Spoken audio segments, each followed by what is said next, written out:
Hi friends. तो आज हमारी जो क्लास है जो हम इंडियन एक्सप्रेस एडिटोरियल एनालिसिस करेंगे।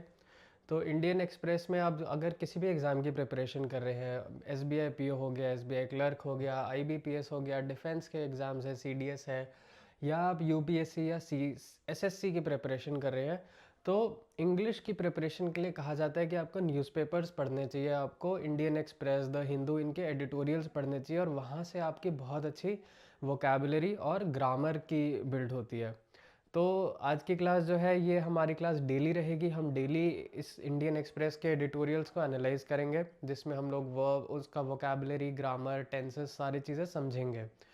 तो आप लोग आई होप नोट्स बना रहे हैं, तो स्टार्ट करते हैं। ये है कल का इंडियन एक्सप्रेस का 6 जनवरी का। तो स्टार्ट करते हैं अपना डिस्कशन। तो ये था एक आर्टिकल जो कल आया था इंडियन एक्सप्रेस के एडिटोरियल में, तो एक बार पढ़ लेते हैं इसको।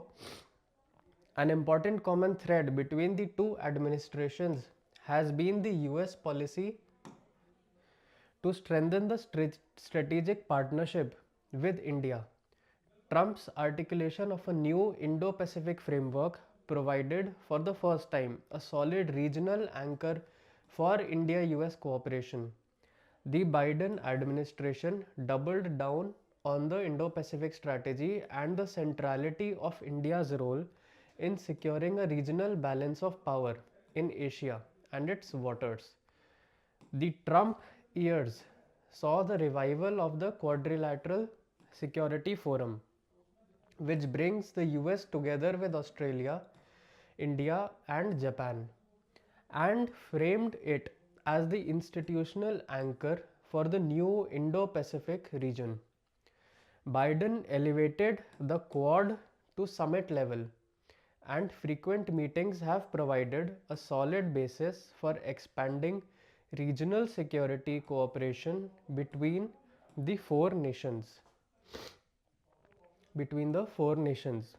Finally, if Trump responded positively to the Indian requests for liberalization of advanced technology transfers to India, Biden constructed a comprehensive bilateral initiative on critical and emerging technologies in January 2023. ठीक है, तो ये हो गया अपना पूरा आर्टिकल। आई होप आपको English की प्रोनाउंसिएशन भी इसमें से थोड़ी सी समझ आई होगी, थोड़ा सा हेल्प मिला होगा उसको। तो अब इसमें हम लोग देखते हैं कि मेन टोन क्या थी, समरी क्या था इस पैसेज का, और ये पैसेज क्या सजेस्ट कर रहा है। क्योंकि बहुत सारे एग्जाम्स में आपका क्वेश्चन आ जाता है कि what was the tone of this passage, या वो पूछते हैं कि ये पैसेज समरी में क्या कहना चाह रहा है। तो जैसे आपने देखा अभी, मोस्टली ये पैसेज जो है वो इंडो यूएस पॉलिसी की बात कर रहा है। The common thread between the two administration has been the US policy to strengthen the strategic partnership with India. तो यूजुअली क्या होता है, जो फर्स्ट लाइन होती है पैराग्राफ की, उसमें आपको उस पैराग्राफ का कॉन्टेक्स्ट समझ आ जाता है। तो इस पैराग्राफ का कॉन्टेक्स्ट है US policy to strengthen the strategic partnership with India. ठीक है, तो ये कॉन्सेप्ट था इस आर्टिकल का। अगर हम ओवरऑल टोन की बात करते हैं, तो ओवरऑल टोन इस पैसेज की बोली जा रही है, it is analytical and informative. क्यों? क्योंकि ये इंडिया और यूएस की जो पॉलिसीज़ हैं उसको एनालाइज कर रहा था, उसके बारे में इंफॉर्मेशन दे रहा था कि ट्रंप के टाइम पे क्या था और बाइडेन के टाइम पे क्या हुआ, और अब वापस ट्रंप आएंगे तो क्या हो सकता है। ये आर्टिकल की बात थी। With a hint of approval regarding the consistent strengthening of US Indian ties. Hint of approval मतलब ये एग्री कर रहा है कि हाँ, पॉजिटिवली चीज़ मूव हुई है इंडिया और यूएस के बीच में। ठीक है, हिंट ऑफ अप्रूवल भी यहाँ पे एक आपको फ्रेज मिल गया है इस लाइन में। हिंट ऑफ अप्रूवल मतलब बात को मान लेना। ठीक है, it presents factual information and historical context without being overly opinionated. अब ये क्या कर रहा है article, it prevents factual information मतलब फैक्ट्स दे रहा है, एंड हिस्टोरिकल कॉन्टेक्स्ट मतलब पहले क्या हुआ था, ये बात कर रहा है हिस्ट्री की। ठीक है, कि पूर्व में क्या हुआ था। Simply stating the facts without any bias, without any बायस। अब ये भी एक आपको यहाँ पे फ्रेज मिलता है, ये फ्रेज है विदाउट एनी बायस, मतलब बिना किसी भेदभाव के, बिना भेदभाव के, ठीक है। भेदभाव, बायस मतलब भेदभाव करना, मतलब किसी के अगेंस्ट हो, किसी को फेवर करना, किसी के अगेंस्ट कुछ बोल देना, ये कहलाता है बायस। तो विदाउट एनी बायस मतलब बिना किसी भेदभाव के। और ये एक आपको फ्रेज ही है जो आपको याद रखना चाहिए, ठीक है। तो ये थी हमारी टोन। टोन कभी भी पूछा जाए तो आप ये वर्ड याद रख सकते हैं कि the tone can be analytical and, एक बार फिर से लिखते हैं, the tone can be analytical. अगर उसमें फैक्ट्स की बात हो रही है तो आप बोल सकते हैं the tone is analytical and informative, ठीक है। अगर फैक्ट्स की बात हो रही है तो एनालिटिकल और इंफॉर्मेटिव टोन हो सकती है पैसेज की। अगर हम समरी देखें तो समरी में पैसेज में क्या बोला जा रहा है, this article examines the consistent US policy of strengthening it's partnership with India across both Trump and Biden administrations. तो ये हमने देखा कि इस आर्टिकल में जब ट्रम्प थे प्रेसिडेंट और जब बाइडेन थे प्रेसिडेंट, तब इंडिया के साथ जो भी रिलेशन था उसके बारे में ये बात कर रहा है आर्टिकल। तो दिस आर्टिकल एग्जामिन्स, एग्जामिन्स मतलब to talk about something, to discuss about something, ठीक है। एग्जामिन को आप कर सकते हो ऑब्जर्व, नोटिस, ठीक है। एग्जामिनेशन, एग्जामिनेशन इसका वो आपका बन जाता है नाउन, ठीक है। एग्जामिनेशन हो गया आपका नाउन। तो अगर हम बात करें the article examines the policy of this the strengthening of its strategic partnership with India across Trump and Biden administrations. Trump's Indo-Pacific framework provided a regional anchor for cooperation, while Biden intensified this strategy, emphasizing India's central role in regional balance. ठीक है, तो Trump का जो Indo Pacific framework जो setup किया था उन्होंने, वो एक रीजनल एंकर की तरह काम कर रहा था। कुछ कुछ टर्म्स हैं जो आपको बिल्कुल ध्यान देने होंगे, जैसे है रीजनल एंकर। अब एंकर का मतलब हम लोग एक बार आगे समझेंगे अगली स्लाइड में जब हम वोकैबुलरी की बात करेंगे। The revival and elevation of the quadrilateral security forum, जिसको बोला जा रहा है quad, by both administrations further solidified this partnership. Revival and elevation of what, quadrilateral security forum, ठीक है। तो अगर हम बात करते हैं रिवाइवल एलिवेशन, इसका मतलब है ये एक फोरम था जिसको रिवाइव किया गया। रिवाइव एक वर्ड होता है जिसको हिंदी में अगर हम बोले तो जिंदा किया गया। वो चीज़ ख़त्म हो चुकी थी, उसको वापस से रीस्टार्ट करी गई, ठीक है। तो रिवाइव को आप बोल सकते हो रीस्टार्टेड। उसका एक और वर्ड हो सकता है रिन्यूड, ठीक है। रिवाइव होना मतलब फिर से बन जाना, फिर से स्टार्ट हो जाना। Finally advancements in technology transfer culminating in Biden's ये highlighted the continued commitment to deepening India US relationships, ठीक है। ये तो एक बेसिक वो हो गया। तो समरी मेनली हमने समझ ली है। अब हम बात करते हैं कि आर्टिकल सजेस्ट क्या कर रहा है, ठीक है। The article suggest that the strengthening of the US partnership, India partnership enjoys bipartisan, एक और नया वर्ड अपने को मिलता है बाय पार्टिजन। बाय मतलब होता है टू, पार्टिजन मतलब होता है दो पार्टीज।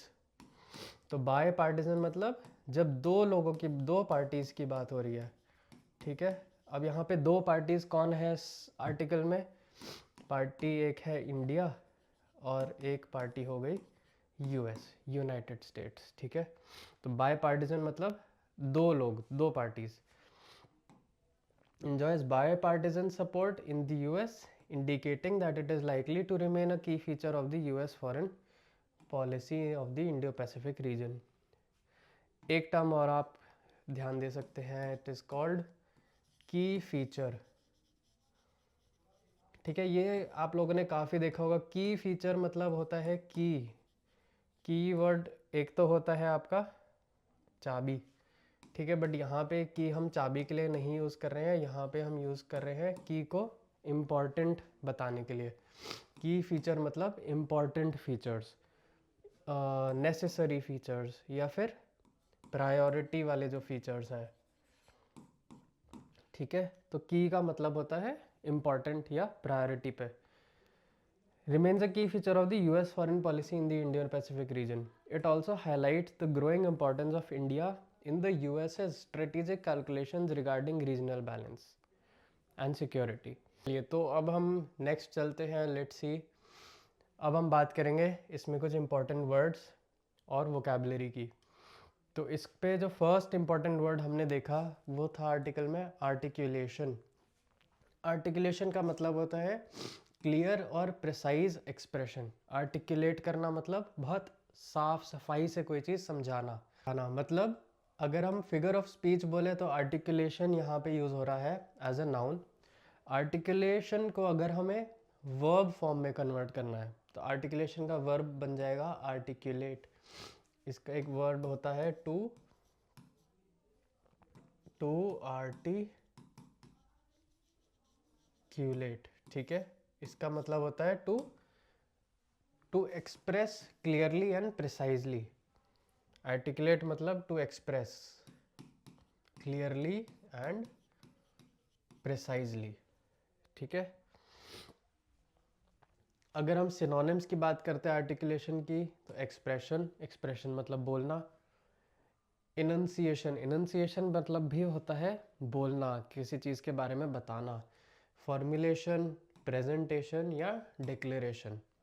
तो ये आप 1 2 3 4 5 वर्ड्स आप आर्टिकुलेशन के सिनोनिम्स में नोट कर सकते हैं। अगर हम आर्टिकुलेशन के एंटोनिम्स की बात करें कि क्या उल्टा मीनिंग है, तो आप बताइए कि अगर हम बोल रहे हैं the clear and precise expression of an idea, तो इसका मतलब है क्लियर एंड प्रिसाइज एक्सप्रेशन, तो उसके रिवर्स का क्या मतलब होगा कि आप साफ साफ नहीं बता रहे हो, आप घुमा फिरा के बात कर रहे हो, है ना। तो ऐसे वर्ड जिनका मतलब होगा कि आप घुमा फिरा के बोल रहे हो, वो आर्टिकुलेशन के एंटोनिम्स बन जाएंगे। जैसे कि कौन सा वर्ड है, एम्बिग्विटी। आपने एक वर्ड देखा होगा एम्बिग्यूअस। एम्बिग्यूअस मतलब not clear.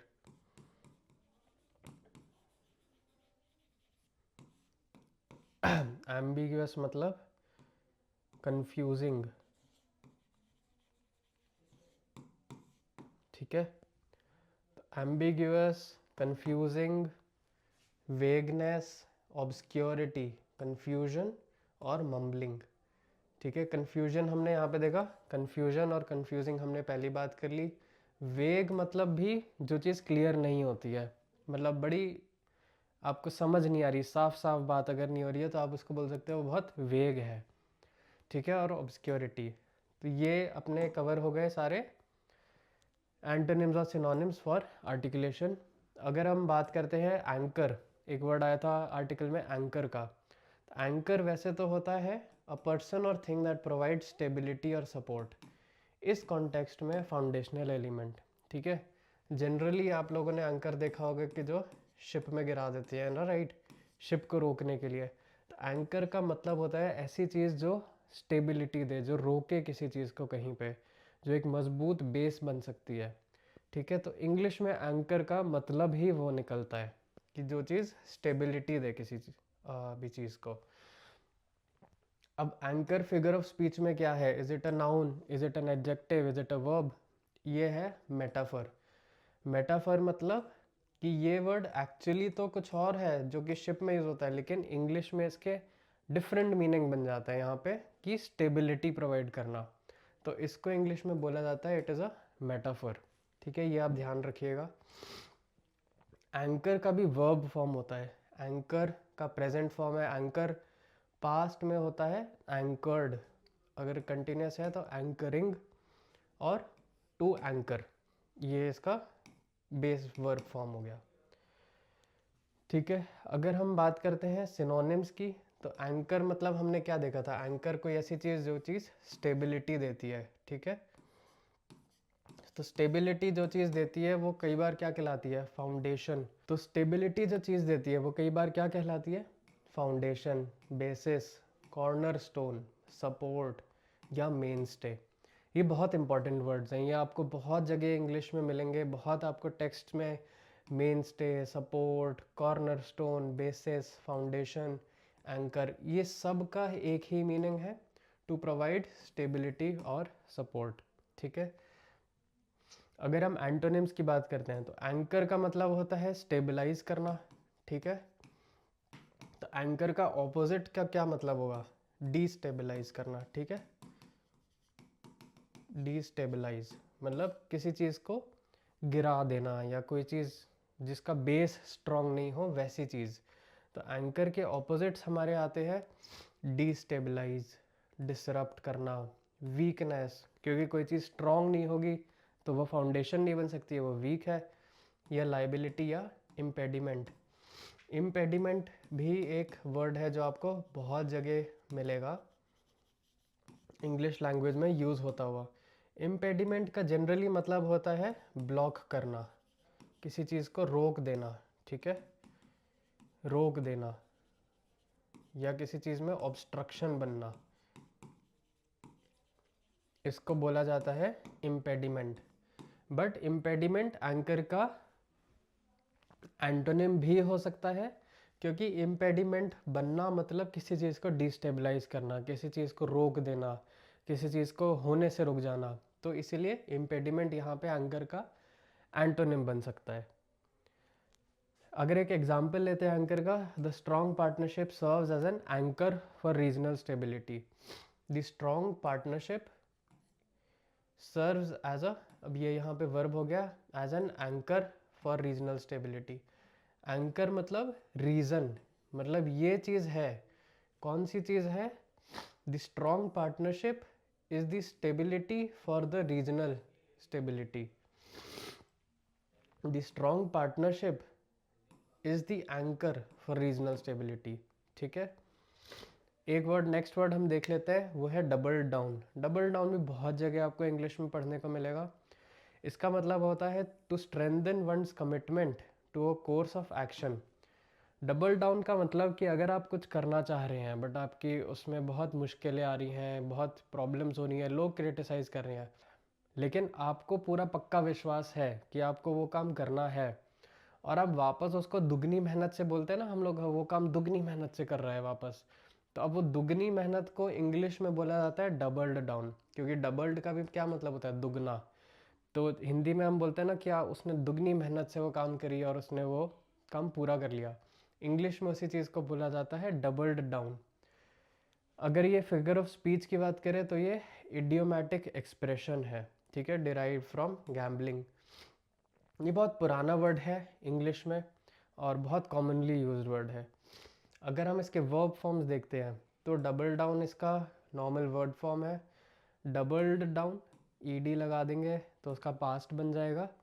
Doubling down, ING लगा देंगे तो उसका प्रेजेंट पार्टिसिपल बन जाएगा। ठीक है, अगर हम सिनोनिम्स की बात करते हैं डबल डाउन की, तो सिनोनिम्स में आता है intensified, reinforced, strengthened, persisted, committed, further. इस हर वर्ड का मतलब होता है कि आपने और मेहनत करी है, और टाइम लगाया है, और एफर्ट लगाया है अपने कोई भी काम करने में। इंटेंसिफाइड मतलब और इंटेंस एफर्ट करा आपने। रीइंफोर्स्ड मतलब आपने उस चीज़ को और मेहनत करी और वापस उस पर जोश लगाया। Strengthened, persisted, committed, further. ठीक है, ये आप नोट कर सकते हो। ये आपको जो शाम को पीडीएफ भेजेंगे हम लोग, उसमें भी ये सारे वर्ड्स होंगे, तो आप नोट कर सकते हैं या फिर आप उस पीडीएफ को सेव करते रहिएगा। अगर हम एंटोनिम्स की बात करते हैं तो डबल डाउन होता है मतलब मेहनत करना, दुगनी मेहनत करना। उसका एंटोनिम क्या होगा, उसका ऑपोजिट क्या होगा कि मेहनत कम करना, है ना, कम ताकत लगाना। तो ऐसे कौन से वर्ड होते हैं, रिट्रीटेड। रिट्रीटेड में कौन सा वर्ड आया आपका, रिट्रीट।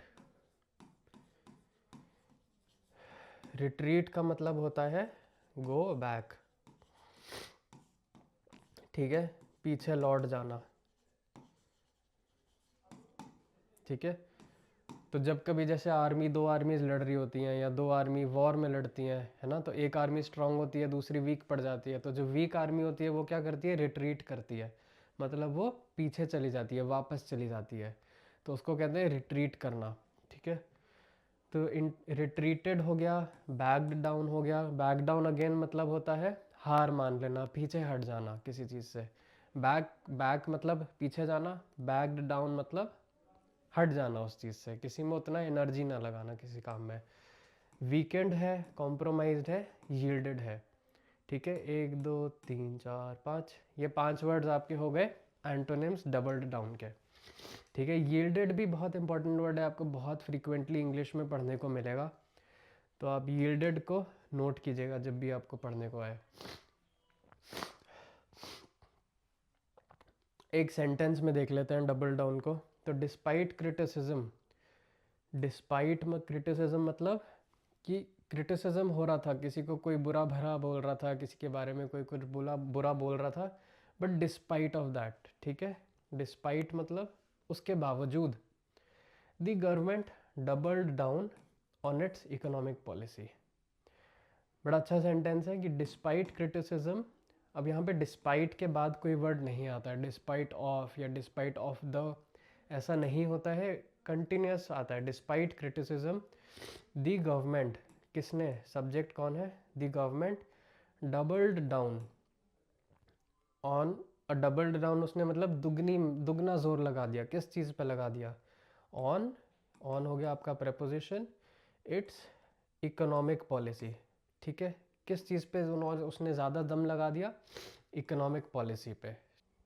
नेक्स्ट वर्ड हम लोग जो देख करते हैं दैट इज़ सेंट्रलिटी। सेंट्रलिटी थोड़ा सा आप गेस कर पा रहे होंगे, ये आता है वर्ड सेंटर से, ठीक है। कि जो सेंटर है मतलब it is in the important, it is in the middle, वो चीज़ सबसे ज़रूरी चीज़ होती है जिसको हम बोलते हैं it is in the centre, ठीक है। तो सेंट्रलिटी का मीनिंग है क्वालिटी ऑफ बीइंग एसेंशियल और ऑफ प्राइमरी इंपॉर्टेंस। ये भी आपको एक बहुत अच्छा वर्ड मिला यहाँ पे, एसेंशियल। एसेंशियल को जैसे इंग्लिश में बोला जाता है ज़रूरी, ठीक है। कोई चीज़ ज़रूरी होती है वो उसको हम बोले जाती है एसेंशियल। जैसे किसी चीज़ में एसेंशियल इंग्रेडिएंट्स होते हैं, आप किसी भी कुछ डिश बनाओगे, रेसिपी बनाओगे, उसमें एसेंशियल इंग्रेडिएंट्स आएंगे, ठीक है। ये सेंट्रलिटी यहाँ पे हो रहा है, नाउन की तरह यूज़ हो रहा है। इसका वर्ब फॉर्म क्या होता है, सेंट्रलाइज, ठीक है। इसका वर्ब फॉर्म होता है टू सेंट्रलाइज, ठीक है। ये इसका वर्ब फॉर्म है। उसका पास्ट हो गया सेंट्रलाइज्ड, प्रेजेंट पार्टिसिपल हो गया इसका सेंट्रलाइजिंग, ठीक है। अब सेंट्रलिटी मतलब मोस्ट इम्पॉर्टेंट, मोस्ट एसेंशियल। तो इसके सिनोनिम्स क्या होंगे, मतलब जो सेम मतलब का वर्ड होगा, है ना। अब उसमें क्या होगा, इम्पॉर्टेंस, सिग्निफिकेंस, प्रोमिनेंस, की रोल और फोकस। कोई चीज़ फोकस पे होती है वो बहुत इंपॉर्टेंट होती है, बहुत उस पर ध्यान दिया जाता है, राइट। तो 1 2 3 4 5, तो ये अपने वर्ड जो है these are the synonyms of centrality. ऐसे अगर हम एंटोनिम्स की बात करें तो सेंट्रलिटी मतलब सेंटर में, जिस पे बहुत फोकस है, बहुत ध्यान है, अटेंशन है। उसका रिवर्स ऑपोजिट क्या होगा, जिस पे कम लोग ध्यान दे रहे हैं, जिस पे किसी का ध्यान नहीं है ना, जो आउट ऑफ फोकस है। तो आउट ऑफ फोकस के क्या वर्ड्स हो सकते हैं, पेरीफेरालिटी। पेरीफेरालिटी आता है पेरीफेरल से। पेरीफेरल का भी एक वर्ड होता है पेरीफेरी, ठीक है। अगर कोई ऐसे सर्कल है या कोई ऐसा मैदान है स्क्वायर, ठीक है, तो ये तो हो गया सेंटर, ये सेंट्रल पार्ट हो गया। पेरीफेरी क्या होता है? उसके एजेस, उसके बॉर्डर्स, ठीक है। तो सेंटर का ऑपोजिट क्या होगा हमेशा?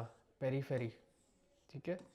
तो ये जो वर्ड बना हमारा पेरीफेरल, पेरीफेरालिटी, ठीक है। मार्जिनल, मार्जिनल भी कहाँ से आता है? अब कोई पेज है, ठीक है, अब उसमें आप सेंटर में लिख रहे हो, लिख रहे हो, लिख रहे हो, लेकिन साइड में क्या बनाते हैं हम? मार्जिन।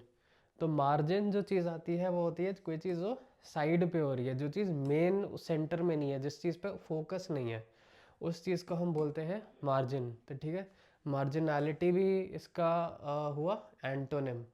इनसिग्निफिकेंस, अब इनसिग्निफिकेंस हुआ हमारा सिग्निफिकेंस का ऑपोजिट। सिग्निफिकेंस मतलब बहुत ज़रूरी, बहुत इम्पोर्टेंट, तो इनसिग्निफिकेंस या फिर अनइम्पोर्टेंस या इररेलेवेंस, ठीक है। अब ये सारे ऑपोजिट वर्ड्स हैं, आप अगर आप नोट करो, इररेलेवेंस है रेलेवेंस का ऑपोजिट, ठीक है। एक बार देख लेते हैं, इररेलेवेंस है रेलेवेंट का ऑपोजिट, अनइम्पॉर्टेंट है इम्पॉर्टेंट का ऑपोजिट, इनसिग्निफिकेंट है सिग्निफिकेंट का ऑपोजिट। ये आप ऑपोजिट्स में भी आराम से याद कर सकते हो, ये तीन वर्ड्स तो, है ना। अब एग्जाम्पल देख लेते हैं। The centrality of technology in modern life is undeniable. इसमें एक और ऑपोजिट वर्ड आ गया, कौन सा आ गया? अनडिनाएबल। ये किसका ऑपोजिट है? डिनाई करने का। डिनाई करने को हम क्या बोलते हैं? मना करना। टू से नो इज टू डिनाई, ठीक है। इंग्लिश में लिख देते हैं इसको, कैसे लिखेंगे? इंग्लिश में लिख देते हैं मना करना, ठीक है, इज टू डिनाई, ठीक है। तो अनडिनाएबल मतलब डिनाई करना होता है, मना करना। तो अनडिनाएबल मतलब एग्री करना, मान लेना उस बात को। The centrality, the importance of technology in modern life is undeniable. The importance of technology in modern life is accepted, ठीक है, उस चीज़ को डिनाई नहीं करा हमने। नेक्स्ट हम बात करते हैं एलिवेटेड की। एलिवेटेड होता है किसी चीज़ को ऊपर उठाना, मतलब इस लेवल से इस लेवल पे ले जाने को बोलते हैं हम एलिवेट कर देना, ठीक है। कोई चीज़ अगर यहाँ पे थी और आपने यहाँ रख दी इंग्लिश में, तो उसको बोला जाएगा एलिवेट कर दिया उस चीज़ को, ठीक है। जैसे कोई माउंटेन होता है, ठीक है, तो माउंटेन की जनरली एक टर्म यूज़ करी जाती है माउंटेन्स में, विच इज़ कॉल्ड एलिवेशन, ठीक है। कि एलिवेशन क्या है इस माउंटेन का? 3000 फीट, ठीक है, या 5000 फीट। तो जैसे शिमला की क्या एलिवेशन है, धर्मशाला की क्या एलिवेशन है, माउंट एवरेस्ट की क्या एलिवेशन है, ठीक है। तो एलिवेट मतलब हाइट, ऊपर जाना, ठीक है। Elevated is to raise to higher rank और पोजीशन। अब एलिवेट मतलब हाई होता है, ऊपर जाना होता है। अब वो किसी भी चीज़ में आप यूज़ कर सकते हो, मतलब कोई अगर जॉब कर रहा है, ठीक है, वो मैनेजर था, मैनेजर से वो बन गया डिप्टी मैनेजर, ठीक है, या फिर उससे ऊपर बन गया वाइस प्रेसिडेंट बन गया, जब आप जॉब करते हो, ठीक है। ये तो कॉरपोरेट जॉब्स की बात हो गई। अगर आप गवर्नमेंट जॉब्स की बात करो तो होता है हमारा जॉइंट सेक्रेटरी होता है, फिर एडिशनल सेक्रेटरी होते हैं, फिर सेक्रेटरीज होते हैं, ठीक है, अलग अलग पोजीशंस होती है, फिर डीएसपी होता है, एसपी होता है, ठीक है। तो जब किसी की पोजीशन या रैंक हाई होती है तो उसको बोला जाता है कि वो एलिवेट हो गया है, ठीक है, उसकी रैंक हाई हो रही है, ठीक है। तो हम सब लोग ट्राई करते हैं कि हमारी रैंक एलिवेट हो जाए, है ना। आप भी ये ट्राई करोगे। तो एलिवेट मतलब to raise to higher rank और पोजीशन। ये कौन सा फिगर ऑफ स्पीच है? It's a verb. इस वर्ब का फॉर्म इन्फिनेटिव फॉर्म, आप इन्फिनेटिव फॉर्म हमेशा याद रखना, टू एलिवेट, ठीक है। अब अगर हम इसके पास्ट की बात करेंगे तो एलिवेट के बाद लग जाएगा ईडी, एलिवेटेड हो जाएगा। अगर हम प्रेजेंट पार्टिसिपल की बात करते हैं, ठीक है, तो वर्ब के बाद लग जाएगा आईएनजी, एलिवेटिंग, ठीक है। प्रेजेंट पार्टिसिपल, ये प्रेजेंट कंटिन्यूस में भी यूज़ हो सकता है। ये एलिवेट का सिनोनिम होता है प्रमोट कर देना, ठीक है। जॉब में जब आप प्रमोट हो जाते हो तो आप बोलते हो कि प्रमोशन मिल गया है ना, तो वो एलिवेशन हो गया। रेज कर देना, किसी चीज़ को ऊपर ले जाना। एडवांस भी कहीं कहीं पे एलिवेटेड का मतलब ले सकता है। अपग्रेड कर देना, ये भी एलिवेटेड का ही एक सिमिलर सा मीनिंग है, ठीक है। और बट आप ये नहीं कह सकते कि, मैं एक एग्जांपल देता हूँ कि अगर आपने मान लीजिए आपके पास फ़ोन था एक जो 10,000 रुपये का था, ठीक है। तो आपके पास एक फ़ोन था जो 10,000 रुपये का था। अब आपने एक फ़ोन ख़रीद लिया जो 30,000 रुपीज़ का है, ठीक है। तो आप बोलोगे कि मैंने अपने फ़ोन को अपग्रेड कर दिया, ठीक है। या फिर जैसे मान लीजिए आपके पास एंड्रॉयड है और एंड्रॉयड में मान लीजिए अभी चल रहा है वर्जन 10, ठीक है। उसको आपने अपडेट कर दिया तो वो आ गया वर्जन 11 पे। तो आप बोलोगे कि मैंने अपना एंड्रॉयड अपग्रेड कर दिया क्या, लेकिन आप एलिवेट यूज़ कर सकते हो उस जगह? नहीं। एलिवेट हमेशा रिलेटिव जगह पे ही होगा कि नीचे से ऊपर जा रहा है, बट आप यहाँ नहीं कह सकते कि मैंने अपने फ़ोन को एलिवेट कर दिया। यहाँ पे एलिवेट गलत हो जाएगा। आप एंड्रॉयड अगर अपडेट कर रहे हो, अपग्रेड कर रहे हो, वहाँ पर भी आप एलिवेट नहीं यूज़ कर सकते हो, दैट विल बी रॉन्ग, ठीक है। ये आपको 2-3 जगह ध्यान रखना है कि आप एलिवेट इन वर्ड्स की जगह हर जगह आप रिप्लेस नहीं कर सकते हो कि जहाँ बूस्टेड लिखा है आपने एलिवेट कर दिया, जहाँ अपग्रेड लिखा है आपने एलिवेट कर दिया, जहाँ एडवांस लिखा है एलिवेट कर दिया, ये पॉसिबल नहीं होगा। एंटोनिम्स अगर हम देखते हैं एलिवेटेड के, तो एलिवेट करना क्या होता है? ऊपर जाना। इसका ऑपोजिट क्या होगा? नीचे लाना। तो वो क्या होता है? Demoted. Demoted is also the opposite of promoted. या फिर लोअर्ड, या फिर रिड्यूस। डीग्रेड कर देना। डीग्रेड किसका ऑपोजिट है? अपग्रेड का। या डाउनग्रेडेड, ठीक है। ये सारे ऑपोजिट्स हो गए। एक एग्जांपल देख लेते हैं एलिवेटेड का। The company, subject, article, elevated verb, several employees, noun, to preposition, leadership positions. अब जैसे हमने बात करी थी कि कंपनी में अगर कोई मैनेजर से सीनियर मैनेजर बन जा रहा है, उसके बाद वाइस प्रेसिडेंट बन जा रहा है, फिर प्रेसिडेंट बन जा रहा है, फिर डायरेक्टर बन जा रहा है, ठीक है। तो ये क्या है? सारी एलिवेशंस हैं। और ये सारी क्या कहलाती हैं? कंपनी में लीडरशिप पोजीशंस होती हैं। The company elevated several employees to leadership positions. Several भी एक अच्छा वर्ड है, आप इसके सिनोनिम सर्च कर सकते हैं। नेक्स्ट वर्ड आता है कॉम्प्रिहेंसिव। कॉम्प्रिहेंसिव तो आप लोगों ने आई थिंक सुन लिया होगा। कॉम्प्रिहेंसिव मतलब complete and including all necessary elements, ठीक है। जिसमें सारी चीज़ें इंक्लूड हो जाती हैं उसको बोला जाता है कॉम्प्रिहेंसिव। ये क्या वर्ड है? It's an adjective. कॉम्प्रिहेंसिव का जो इन्फिनेटिव फॉर्म है वो होता है टू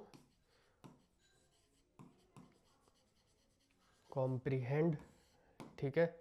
इसके अगर हम पास्ट की बात करते हैं तो कॉम्प्रिहेंड के बाद लगता है ईडी, कॉम्प्रिहेंडेड, ठीक है। और अगर प्रेजेंट कंटिन्यूअस, प्रेजेंट पार्टिसिपल आप बोल सकते हैं, तो उसके एंड में लगता है आईएनजी, कॉम्प्रिहेंडिंग, ठीक है। I am comprehending, you are comprehending, we are comprehending, I comprehended, you comprehended, we comprehended, ठीक है। ये सारे वर्ड्स हो गए। अगर हम सिनोनिम्स की बात करें तो कॉम्प्रिहेंसिव मतलब जिसमें सब कुछ आ जाता है, तो उसके सिनोनिम्स भी ऐसे वर्ड होंगे जिसमें सब कुछ आने वाला मतलब हो जाएगा। जैसे हो गया thorough, complete, extensive, inclusive, exhaustive. ये सारे बहुत कॉमन वर्ड्स हैं। आपको ऑलमोस्ट कोई सा भी आप आर्टिकल उठा लोगे, कहीं का भी कंटेंट उठा लोगे, तो you will find exhaustive, inclusive, extensive, complete and thorough. बहुत ही नॉर्मल वर्ड्स हैं, ये आपको याद हो जाने चाहिए नॉर्मल पढ़ते में, ठीक है। अगर हम एंटोनिम्स की बात करते हैं तो कॉम्प्रिहेंसिव मतलब जिसमें सब कुछ है। इसका उल्टा क्या होगा? जिसमें कम चीज़ें हैं, जिसमें कुछ भी नहीं है। तो इनकम्प्लीट मतलब जो चीज़ पूरी नहीं है। पार्शियल मतलब पार्ट, आधी सी है, थोड़ी सी है, पूरा नहीं है, पार्शियल का ये मतलब। लिमिटेड, लिमिटेड मतलब भी छोटी, कम, कम क्वांटिटी में। सुपरफिशियल या रिस्ट्रिक्टेड, ठीक है। अब इसका एक एग्जांपल ले लेते हैं।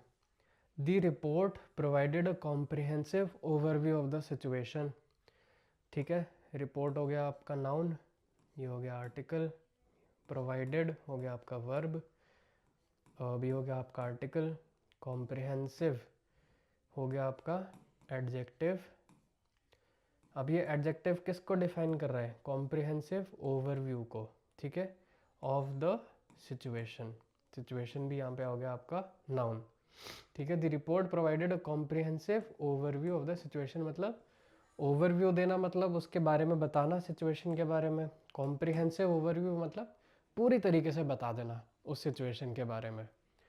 तो रिपोर्ट में पूरी तरीके से बताया गया था सिचुएशन के बारे में, ठीक है। एक बार हम देख लेते हैं कौन से वर्ब्स यूज़ हुए हैं हमारे आर्टिकल में। तो हमारा वर्ब हो रहा है use has been, which is present perfect. एक और बार हैज़ बीन यूज़ हुआ था, प्रोवाइडेड यूज़ हुआ था। प्रोवाइडेड हमारा किस वर्ब का पास्ट होगा? टू प्रोवाइड, ठीक है। टू प्रोवाइड, प्रोवाइड का मतलब होता है give, to give, to provide, ठीक है। अब ये पास्ट प्रोवाइडेड है तो वो पास्ट सिंपल हो गया।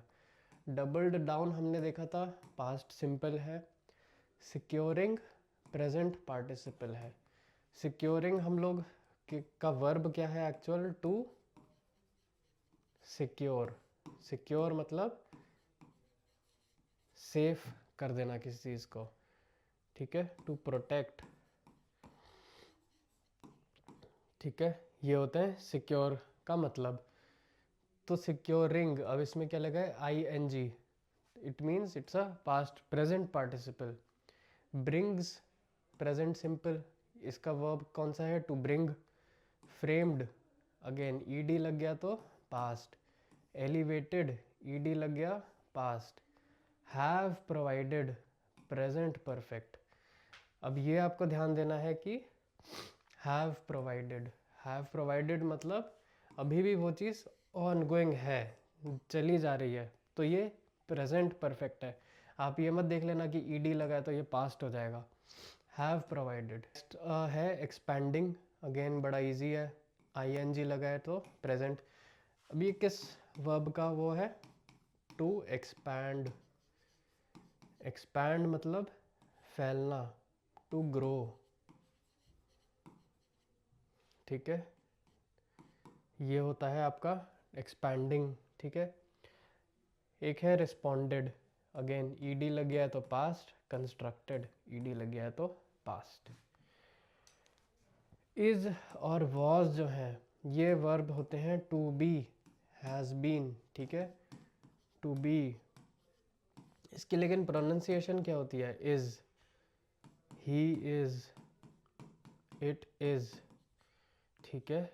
We are, they are, I am, you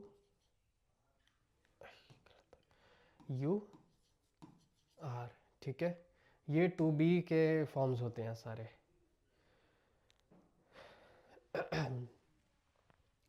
next हम देखते हैं यहाँ पे वर्ब्स और आइडियम्स कौन से यूज़ हुए थे इस आर्टिकल में, ठीक है। हमारा वर्ब एक यूज़ हुआ है bring together, phrasal verb. Bring together मतलब साथ ले आना। टू कॉज पीपल और थिंग्स टू मीट और टू बी इन कॉन्टैक्ट, इसका मतलब कोई ऐसी चीज़ जो लोगों को साथ ला रही है। जैसे अगर आप अपने बहुत सारे दोस्तों को, अपने बहुत सारे फ्रेंड्स को साथ ले आते हो तो you are bringing them together, ठीक है। या फिर फैमिली को अगर कोई बुला रहा है अलग अलग फ़ोन करके तो यू आर ब्रिंगिंग टुगेदर, ठीक है। To cause people to meet और बी इन कॉन्टैक्ट, ठीक है। एक एग्जाम्पल देख लेते हैं इसका। The conference brings together experts from around the world, ठीक है। ब्रिंग्स टुगेदर साथ लाना, किसको साथ ला रही है conference? Experts from around the world, दुनिया के कोने कोने से एक्सपर्ट्स को साथ ला रही है कॉन्फ्रेंस, ठीक है। सिमिलर फ्रेज क्या होते हैं? ब्रिंग्स टुगेदर की जगह आप यूज़ कर सकते हैं यूनाइट्स, असेंबल, गैदर, कंबाइन और कनेक्ट। अगर हम देखें तो इस सेंटेंस में ब्रिंग्स टुगेदर की जगह हम इसको और कैसे लिख सकते हैं? आप एक बार कमेंट्स में भी लिख के बता सकते हो कि इस सेंटेंस में ब्रिंग्स टुगेदर की जगह अगर आपको इनमें से कोई सा वर्ड यूज़ करना है तो आप कैसे यूज़ करेंगे, ठीक है। तो एग्जाम्पल लेके देखते हैं। दी कॉन्फ्रेंस यूनाइट्स, थोड़ा सा गलत है यहाँ पे क्योंकि यूनाइट नहीं कर रहा है, बट फिर भी यूज़ किया जा सकता है। The conference unites experts from around the world. The conference assembles experts from around the world. The conference gathers experts from around the world. combines नहीं चलेगा क्योंकि combine होता है mix कर देना। The conference connects, ये भी हो सकता है, ठीक है। तो नेक्स्ट हम बात करते हैं कॉमन थ्रेड की। कॉमन थ्रेड भी आपको बहुत कॉमनली यूज मिलेगा। ये एक फ्रेज़ है जो इंग्लिश के ऑलमोस्ट हर टेक्स्ट में, बहुत ज़्यादा टेक्स्ट में मैंने पढ़ा है, ठीक है। कॉमन थ्रेड, कॉमन थ्रेड होता है फीचर और an idea that connects different things और पार्ट्स, ठीक है। अब जैसे एक एग्जांपल लेते हैं, तो जैसे एक गवर्नमेंट का ऑफिस है, ठीक है। मान लीजिए पॉलिटिशियंस हैं सारे इंडिया में, ठीक है। तो अलग अलग स्टेट्स के पॉलिटिशियंस होते हैं, ठीक है। फिर वो एक राज्यसभा होता है, एक लोकसभा होता है, और इनको जो हेड करते हैं प्राइम मिनिस्टर और उनके ऊपर प्रेसिडेंट, ठीक है। तो जितना भी काम इंडिया में होता है उन सब का एक बार फाइनली कहा जाता है डिसीजन जो होता है वो प्राइम मिनिस्टर लेते हैं।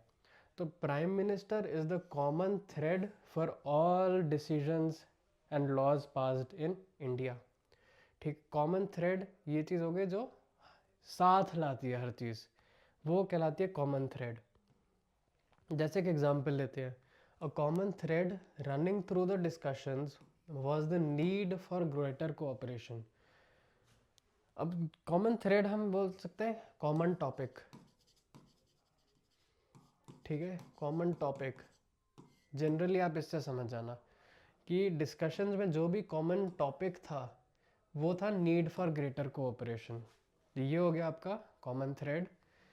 अगर सिमिलर फ्रेज देखें तो कॉमन थ्रेड का है रिकरिंग थीम, मतलब रिकरिंग मतलब बार बार होना, रिपीटेडली होना। तो कोई ऐसी थीम, कोई ऐसा टॉपिक जिसकी बार बार बात हो रही थी। कनेक्टिंग लिंक, शेयर्ड एलिमेंट या यूनिफाइंग फैक्टर, ये सारे हो गए सिमिलर फ्रेजेस। एक हमने डबल डाउन ऑलरेडी देख चुके हैं। डबल डाउन का मतलब हमने समझ ही लिया है, ठीक है। इसके एक सिमिलर इडियम्स देख लेते हैं। Stick to their guns, held their ground, stood their ground, dug in their heels, remain steadfast. एक लास्ट हम देख लेते हैं, the jury is still out. ये बहुत बार, इतना फ्रीक्वेंटली नहीं मिलेगा, बट ये काफ़ी अच्छा है, काफ़ी यूज़फुल है, इसको आप काफ़ी अच्छे से यूज़ कर सकते हैं। The jury is still out, इसका मतलब अ डिसीजन और outcome is not yet known, मतलब आपको उसके बारे में इसका नतीजा क्या होगा वो आपको नहीं पता अभी भी, ठीक है। तो ज्यूरी क्या होता है, ज्यूरी एक्चुअली ये टर्म आता है कोर्ट्स से, ठीक है। जो कोर्ट होता है ना, सुप्रीम कोर्ट, हाई कोर्ट, तो ये इंडिया में नहीं है लेकिन अमेरिका में और काफ़ी कंट्रीज़ में क्या होती है, एक ज्यूरी बैठती है। तो ज्यूरी क्या होती है, ग्रुप ऑफ पीपल होता है जो मिलके डिसाइड करता है कि जो क्राइम बोला गया है कि हुआ है या नहीं हुआ है। तो ज्यूरी उस पर बताती है कि हमें क्या लग रहा है कि ये क्राइम हुआ कि नहीं हुआ, ठीक है। तो ज्यूरी इज स्टिल आउट मतलब इन लोगों ने अभी तक डिसाइड नहीं करा है कि एक्चुअली वो चीज़ हुई है कि नहीं हुई है। तो वहीं से ये फ्रेज आता है, the jury is still out, इसका मतलब अभी आपको नहीं पता नतीजा क्या है।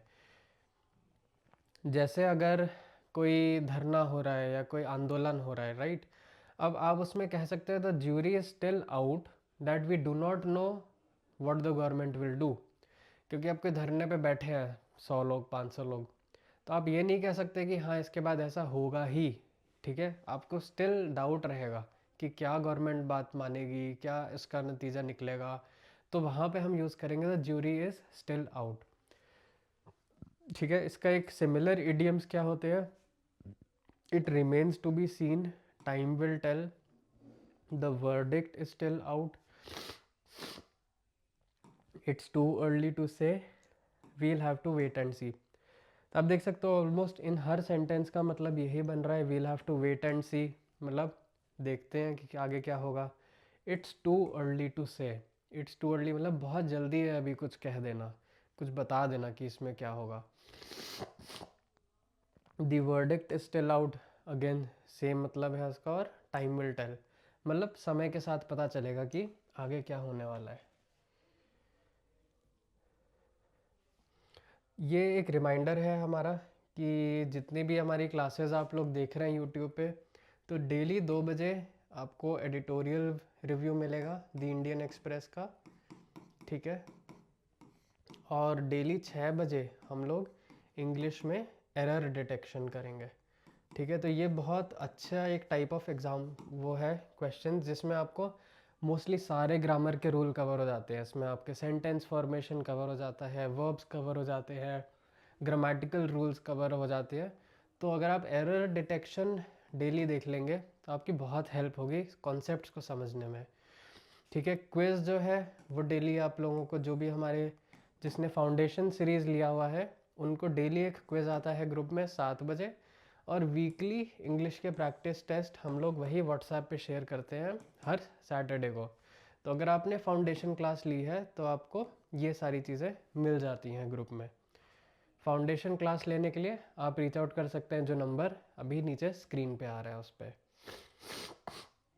बाकी आप डेली 2 बजे और 6 बजे हमारा ये वाला क्लास देख सकते हो। नेक्स्ट हम एक 2-3 क्वेश्चंस ले लेते हैं इसी से रिलेटेड जो हमने अभी पढ़ा है। तो ये इधर इस साइड पे मैंने दिए इडियम्स, इस साइड पे दिए हैं हमने उनके meanings.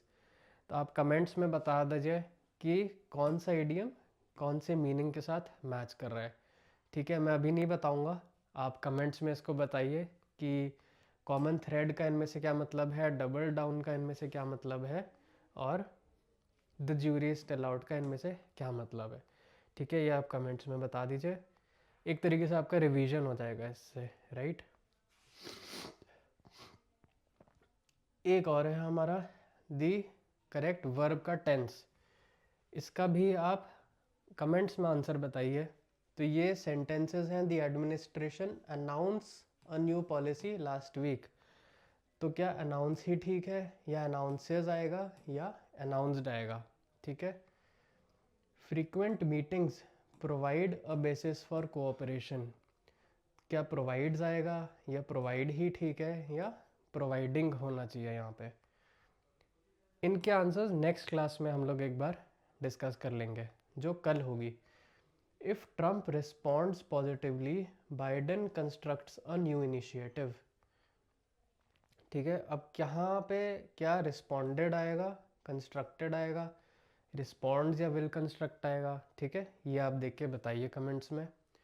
The US strengthen it's partnership with India for many years, ठीक है। थोड़ा सी हिंट दे रहा हूँ, फॉर मैनी ईयर्स की बात हो रही है, तो पहले की बात हो रही है कि हुआ था।